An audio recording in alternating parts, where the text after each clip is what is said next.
Can you describe your job titles and your duties, responsibilities that you have right now? Well, we have,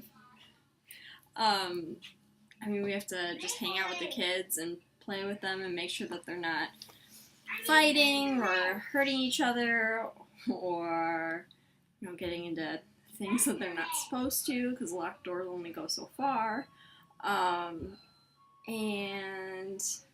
we give them snack, we organize games, do crafts, um, play outside when it's actually nice out. Yeah, does that cover everything? How did you get involved in this job?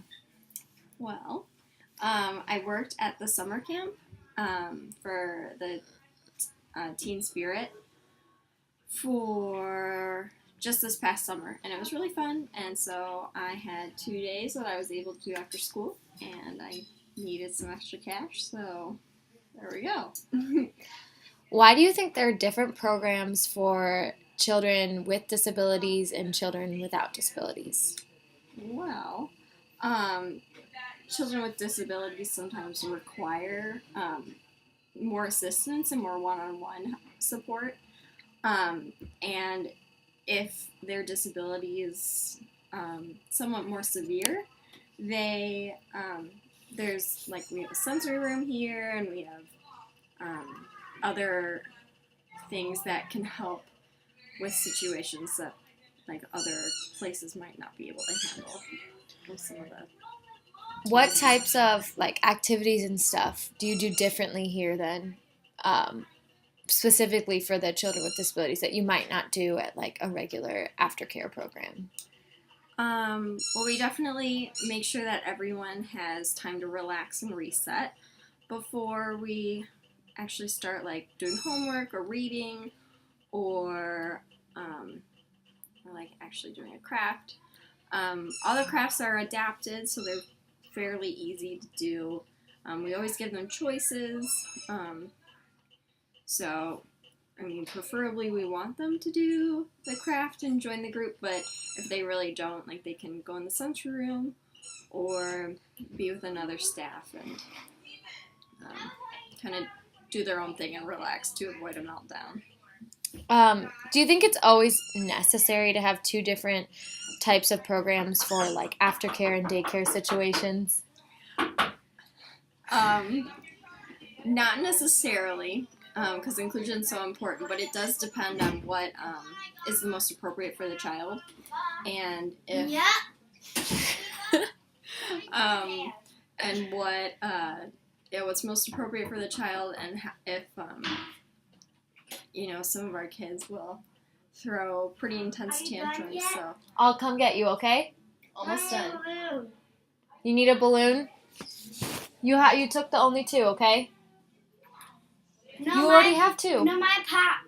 There was a hole in it. Well, what happened to the other one? Because you had two. No, the one is in that back basket. Okay. Reach down in there. Right there, that little bag. Or maybe I'm on. Those are what you can't blow those ones up. I think you're good. Oh. Here you go, bud. Here you go. All right, I'll come get you when we're done. All right. A cute little thing to add. Okay. So do you think it's most effective to have two different types of programs for just specifically within aftercare and daycare programs? Do you think it's most effective to have two different types of programs? Yes and no. Again, it depends on how severe the disability is and how much support the child needs, and but at the same time, I feel like they should be included in a lot of different after school activities. So it's a give and take, but I think most kids, we have kids with pretty significant behaviors, at least, that really do require a space with more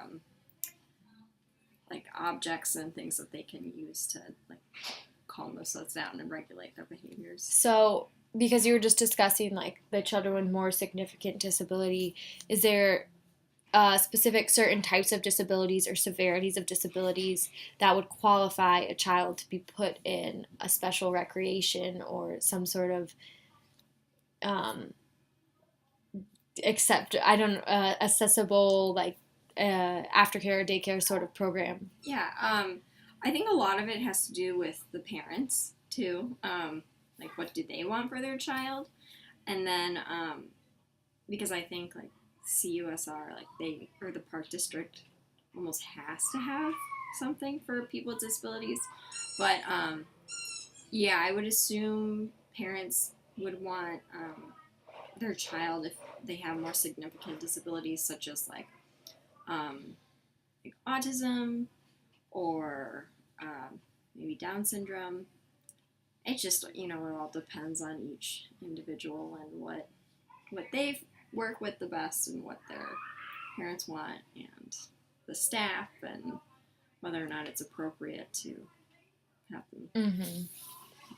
So then, for your last question, and then you're done, what do you believe are like the negative and the positive effects of having a special program for just children with disabilities for aftercare and like daycare stuff? Positive outcomes is that they get to have like more of a bond with each other. So like a lot of our kids are in school together too, which is like fun for them to like, it's like a play date kind of. And there's like I said, there's a sensory room and there's like a staff who are aware of how people with disabilities might approach an activity or something like that. Negatives would be that they're like not exposed to their same age peers without disabilities. Therefore, it's not giving them a sufficient opportunity to practice their social skills with typical developing kids or other situations like that. So, did that answer? Yeah. Well, thank you so much for doing this. You're welcome.